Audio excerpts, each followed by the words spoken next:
Welcome to the banker lamp. Please enjoy the video. You start immediately by scraping away any loose char with a wooden spatula so you can see what you're dealing with.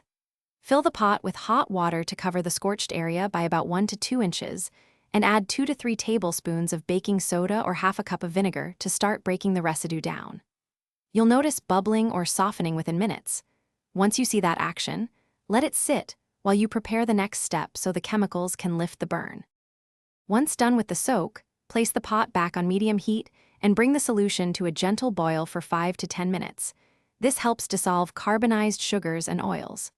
Turn off the heat and allow it to cool until it's safe to touch. Then use a non-abrasive scrubber and circular motion to lift softened residue. Don't gouge the stainless surface. For stubborn spots, make a thick paste of baking soda and water and rub it on. Let it sit for 10-15 minutes before scrubbing to further loosen the grime. You finish by rinsing thoroughly, drying, and polishing the stainless with a microfiber cloth and a drop or two of cooking oil to restore shine and prevent water spots. If you see rainbow discoloration, simmer a diluted vinegar solution briefly and buff gently to remove heat tints. If heavy burn remains, repeat the boiling and scrub cycle or use a stainless cleaner like Barkeeper's Friend according to instructions. If scratches or pits appear, stop and consult a pro.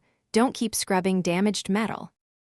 Thanks for watching. If this was helpful, leave a like and consider subscribing. See you next time.